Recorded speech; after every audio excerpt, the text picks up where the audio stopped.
இன்றைக்கி நம்ம வந்து சேப்பங்கிழங்குல வறுவல் செய்ய போகிறோம். அது சேப்பங்கிழங்கு நம்ம அவிய வச்சுக்கோம்.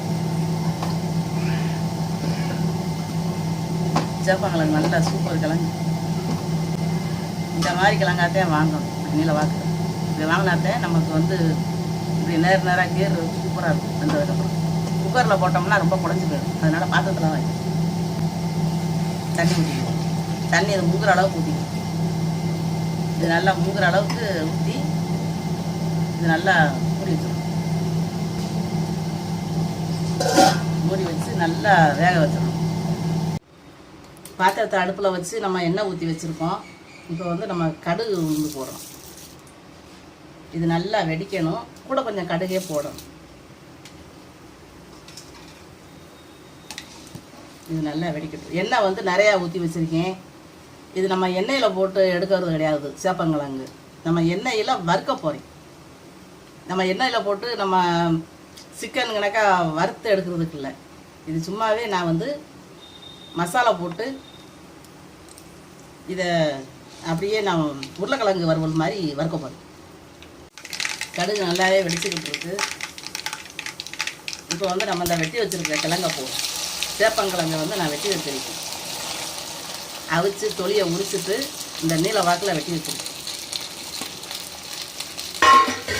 இது வந்து இந்த எண்ணெயிலேயே வேகணும். நம்ம கருவேப்பிலை வந்து கடைசியில் போடுவோம். இப்போ போட்டோம்னா இது வேகும்போது கருவேப்பிலை வந்து ரொம்ப கருகி போயிடும். இது இப்படியே எண்ணெயிலேயே இது வேகணும்.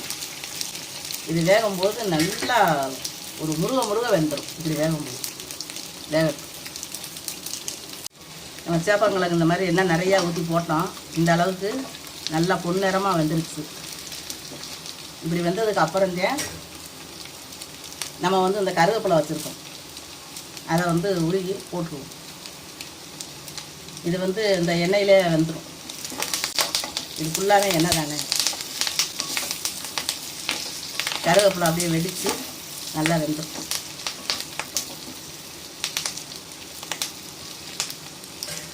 இப்போ வந்து நம்ம இதுக்கு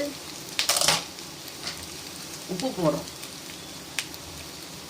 தேவைக்கு உப்பு ரொம்ப போட்டுறக்கூடாது. கொஞ்சம் போட்டால் போதும். குழம்பு பொடி நம்ம வீட்டில் அரைச்சி வச்சுருக்கிற பொடி தான். இதை வந்து நம்ம போடுவோம்.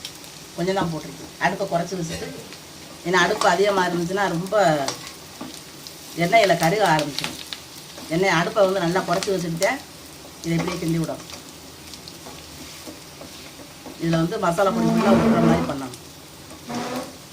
சூப்பராக இருக்கும். எடுத்து சாப்பிட்றதுக்கு இது வந்து ரொம்ப நல்லாயிருக்கும். எண்ணெயும் ரொம்ப இருக்காது. இதை வந்து நம்ம எண்ணெயிலையும் போட்டு பொரிக்கலாம். எண்ணெயில் வந்து நல்லா சிக்கன் பொரித்த மாதிரி இதில் மசாலா இதில் வந்து தடவிக்கிட்டு சிக்கனுக்கு மாதிரி சிக்கனுக்கு மீனுக்கெல்லாம் நம்ம எப்படி மசாலா தடவுவோமோ அதே மாதிரி தடவி எண்ணெயில் போட்டு நம்ம அரிச்சு எடுக்கலாம். அது வந்து நிறையா எண்ணெய்கள் வந்து வேஸ்ட் ஆகும்.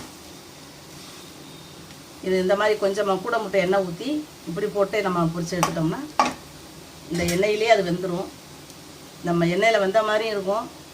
இது வந்து நமக்கு எண்ணெயில் வேஸ்ட்டாகவும் ஆகாது. சாப்பிட்றதுக்கும் ரொம்ப நல்லாயிருக்கும். நம்ம எவ்வளோ எண்ணெய் ஊற்றிருந்தோம், செட்டில் எண்ணெயே இல்லை. இப்படி நம்ம நல்லா அடுப்பை குறைச்சி வச்சுக்கிட்டு இப்படி முருக நம்ம வந்து கிண்டனோம்னா நல்லா வெந்துடும். நம்ம இந்த அளவுக்கு மசாலா போட்டு நல்லா அழகாக வறுத்துட்டோம். பொழுன்னு ஆயிடுச்சு. இந்த பொழுன்னு இருக்கு. ஒரு எண்ணெய் பசம் கிடையாது. அந்த அளவுக்கு நல்லா வறுபட்டுருச்சு. இது வந்து மசாலா எல்லாமே இந்த கிழங்குலேயே ஒட்டிக்கிட்டு இருக்கும். நம்ம எடுத்து சாப்பிட்றதுக்கு நல்லா இருக்கும். மென்று சாப்பிடும்போது நல்லா மெழுகு மாதிரி இருக்கும். இந்த கிழங்கு மட்டும் ரொம்ப நல்லாயிருக்கும் இப்படி வறுத்துட்டோம்னா. இந்த மாதிரி நீங்களும் செஞ்சு பாருங்கள்.